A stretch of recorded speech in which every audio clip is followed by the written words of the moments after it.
Ouais, c'est un adversaire qu'on se doit de respecter, comme tous les adversaires. Bon, ils sont cinquièmes. Donc ils ont eu quelques résultats fluctuants. Je pense à leur match en Coupe de France par exemple dernièrement.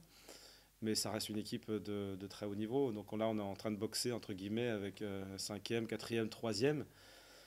Dans nos prochains matchs, ce sont des adversaires qui sont habitués à truster les premières places de ce championnat, qui ont des effectifs de grande qualité, en nombre, avec généralement une grande diversité de profils.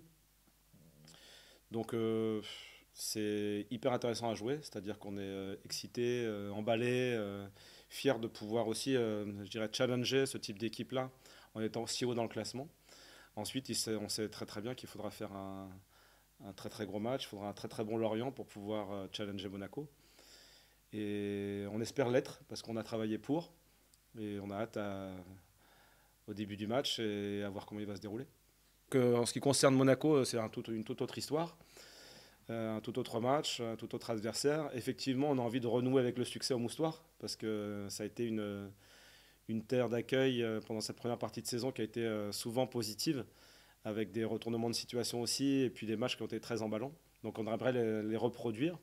Maintenant, le challenge, on sait qu'il est d'un très haut niveau pour demain, mais on l'aborde avec confiance, sérénité, et puis aussi beaucoup d'envie. L'objectif, c'est d'être le plus haut possible avec le moins de delta possible, et en évitant les blessés. Donc, donc on souhaite être prêt rapidement, et que ça dure, pour faire simple. Mais ça, ce sont les aspects athlétiques. Ensuite, il y a, je dirais, ce qui est le plus important, c'est la compétence de jeu, c'est-à-dire le niveau de jeu de notre équipe. Et pour moi, elle n'est jamais aussi performante que quand elle multiplie les matchs. C'est-à-dire la capacité à se confronter régulièrement à la compétition pour pouvoir apprendre de ses erreurs, renforcer par rapport à ce qu'elle réussit bien. Et donc la coupure, en quelque sorte, a créé une forme de manque par rapport à cette compétition.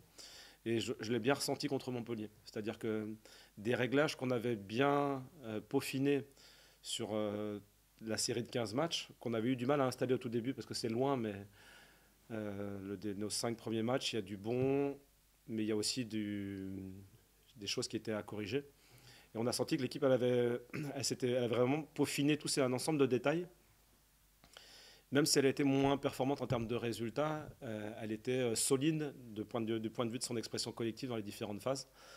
Et Montpellier a montré qu'il en manquait de ces petits automatismes d'équipe, de ces petits choix qui sont bien réalisés classiquement quand on a 5 ou 6 matchs consécutifs au compteur, et que quand on redémarre, il faut les restimuler. Donc je prends la première action par exemple qui amène au but. Donc il y a un ensemble de petites décisions dans cette situation-là qu'aujourd'hui on sait régler et dont on a parlé à maintes reprises et qui ce jour-là n'ont pas été bien réalisées. Donc l'état physique pour moi il est bon, mais c'est plutôt le réapprentissage de cette continuité de compétition, de ces exigences sur lesquelles on est en train aujourd'hui de travailler. Et puis le fait de multiplier les matchs, pour moi c'est une bonne chose. Tout va ensemble. Et puis le fait d'avoir gagné à Angers sur les valeurs, sur l'engagement, sur la persévérance, pour moi c'était très important. Et ça démontre la capacité de réaction de cette équipe. Elle aurait pu, dans un environnement qui était un environnement, je répète, vraiment pas facile, elle aurait pu se déliter au 1-0. Et là j'ai senti beaucoup, beaucoup de force, beaucoup, beaucoup de consistance et j'ai trouvé qu'elle avait du caractère cette équipe. Et donc du coup, moi ça me donne beaucoup de confiance pour la suite.